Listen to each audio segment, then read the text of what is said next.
So, who am I? What is my story? Um,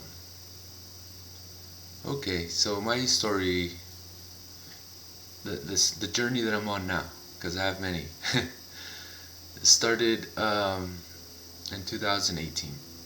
I had the best job in the world, traveling, giving seminars to people, uh, product knowledge, demonstrations. I was a salesperson for a very popular company in the construction industry, and it was like a vacation.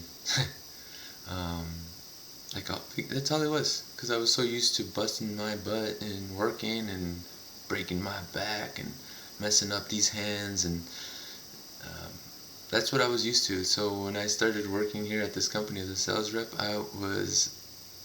in I was in vacation. I was in paradise. I was like, I'm getting paid for this. Thank you. Sure. I'll uh, I'll travel the United States and do product knowledge on these products and give seminars, and just it was like a vacation. Honestly, I don't. When I started working, there's people started complaining. They're all, oh, this restaurant was awful. Oh, or yeah, this is not good food. Oh, this service was horrible. It's like, dude, shut up. You're not even paying for this food. you know, they just forget. They forget where how hard they had it before, and now they're complaining about the easy stuff. And it's like, I don't know.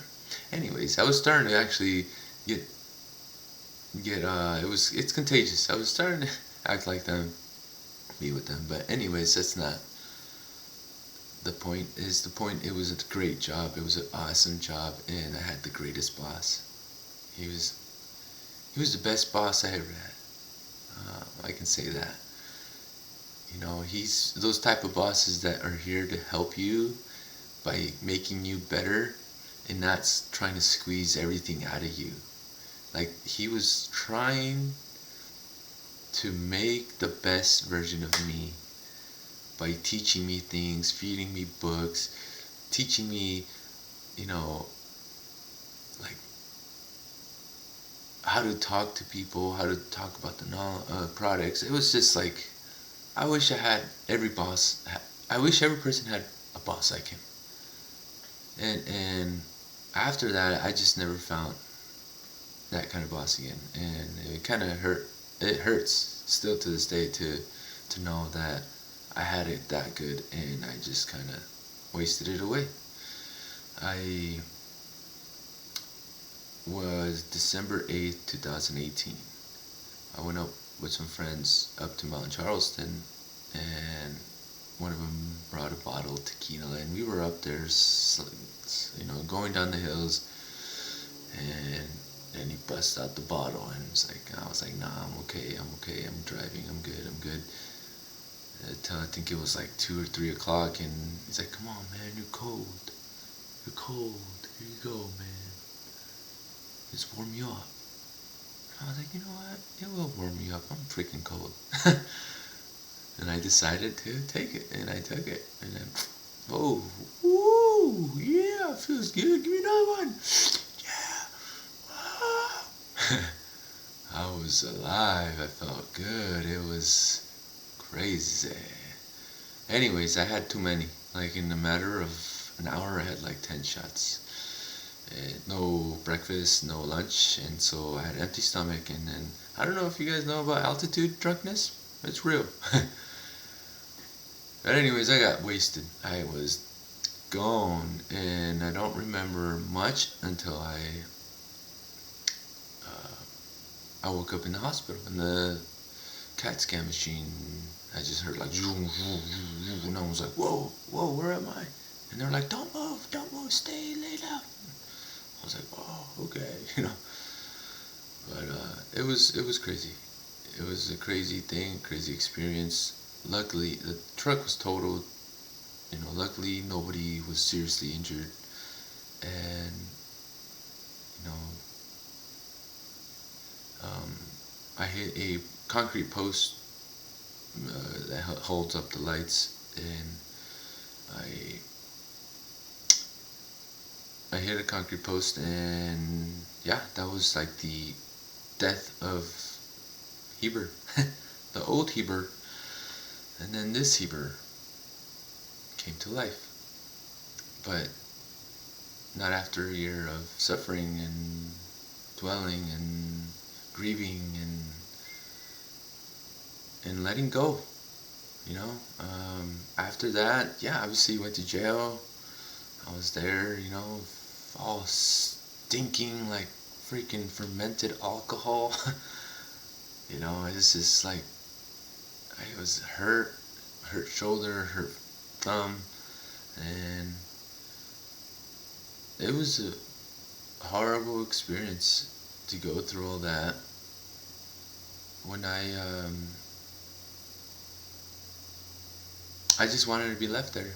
I just wanted to pay for, I didn't want to know anything. I didn't want to face anything. And my wife at the time, she bailed me out and came home. And I told her everything was going to be okay. Even though I wasn't okay. I took a shower. As soon as I got home, it felt so good. You don't realize how good you have it until you get it all taken away.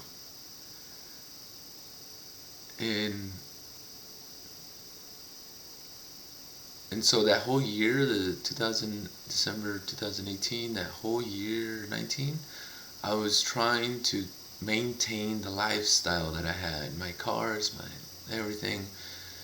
But because of because of what had happened, my state of mind, I wasn't in the right place. I was depressed. I was suffering. I was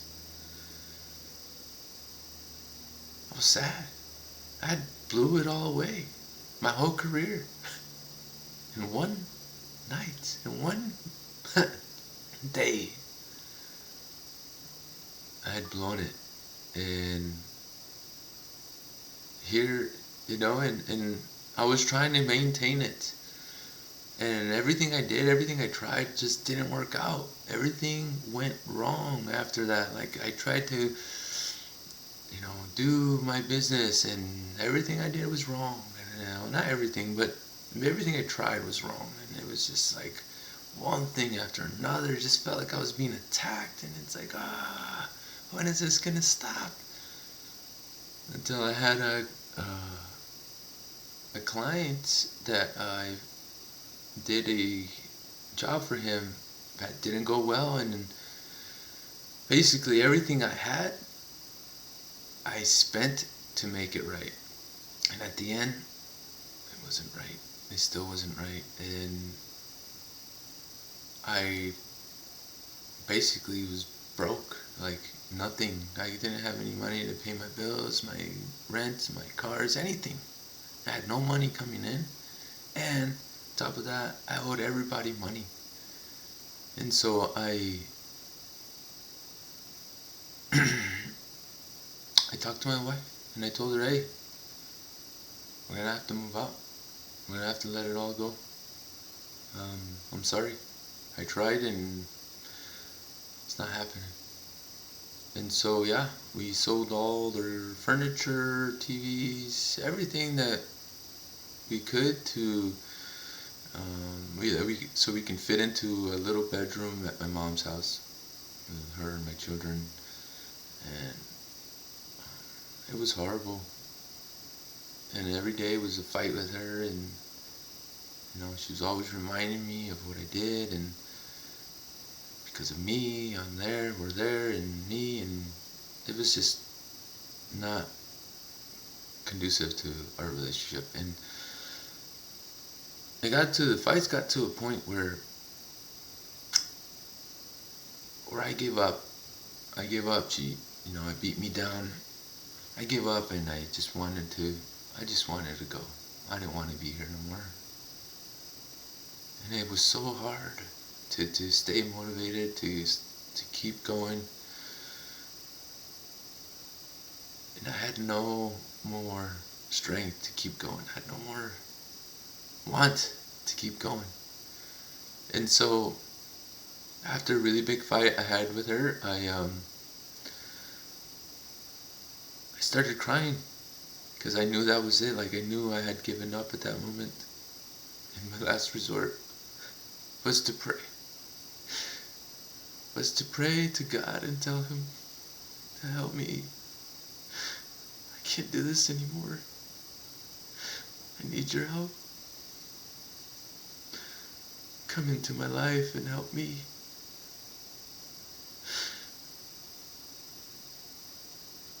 And He did. That afternoon I get a knock on my door. I was like, who is this? I opened it up and it was two little angels dressed up as missionaries.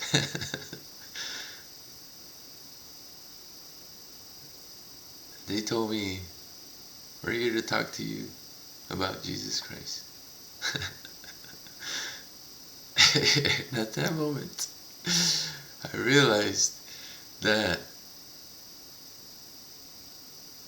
I was heard, that I wasn't alone, that He listens to me, and that He loves me, and that He's always been there. Most of my life, I'd closed the doors on those missionaries and hid from them, and yet they're still there waiting for me to come to them, or they're still there waiting for me. You know, God was always there waiting for me to ask Him to come in. And He didn't come in Himself. He used somebody. You know, we're all His instruments, and He used them to come to be in touch with me, to show me that He loves me, that He's still here, and He's always been here.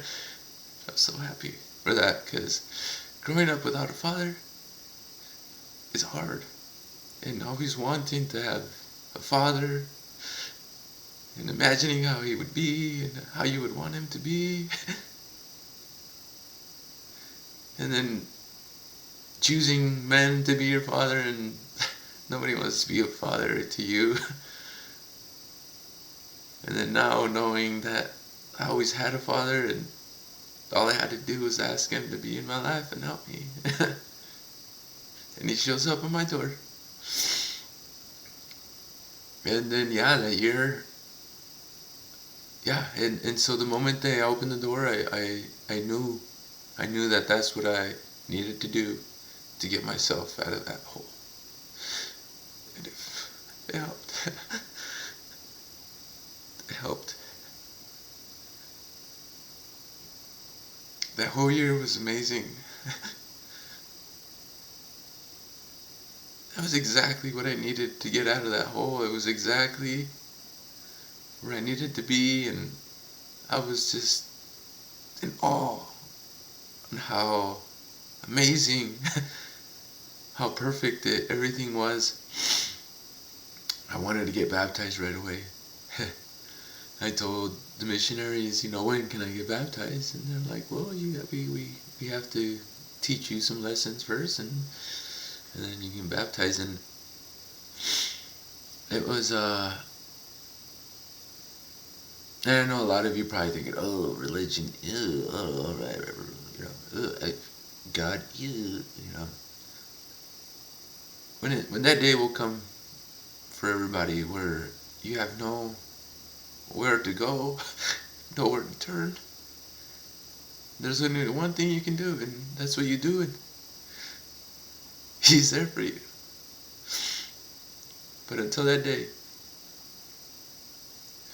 and not only that, you have to recognize it, because He's there all the time. You just don't recognize it.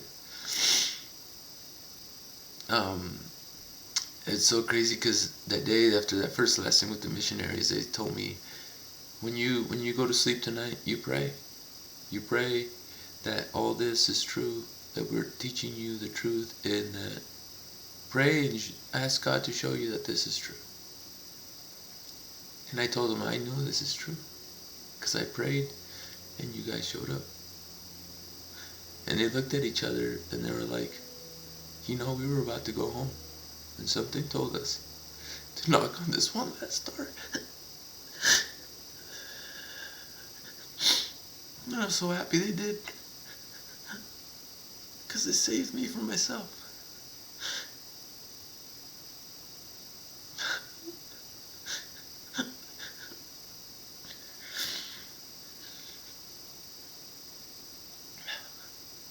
I don't know. I don't know which religion is true or what is real or not real, but I know that that prayer that I gave was real. I know that all that was real, and that's exactly what I needed to get out the place that I was. And then that whole year was awesome. I started growing. I got a job. Some really good people, and they gave me the opportunity, and without judging, and I started to grow in that 1 year. You know, I started as a grunt, and then I became a manager, and then everything just took off from there. And you know, and this is my journey. That was the start of my journey that I am on now. I like to think that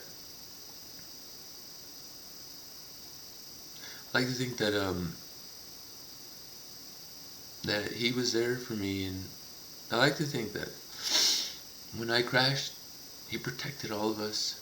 We were all protected because it was so bad and nothing happened. I mean, seriously happened to any of us, and I could have gone in jail for a long time, and I didn't. I could have died in that crash, and I didn't. But now I realize that I did die. That old me died. And this me, this crybaby me that's in front of you, was born. This is my journey. This is my journey, and I'm happy to be on it. I'm thankful for everything that happened to me because I'm learning from it. After that crash, I lost everything. I lost all my money. I lost all my stuff. And from that experience, I realized that money is not real. Your stuff is not real. Like, you can have it right now, but tomorrow it could be gone. So, yeah, cherish the stuff you have, but don't put so much importance into it that when you lose it, you lose yourself. You know? There's more stuff that's real. From that situation, I learned that God is real. That I learned that the true value of things, my family, my kids, the community, you know, community's there for you. You just gotta ask them for help. I'm not rich now. You know, I don't have much money, but I have something more valuable than money, and it's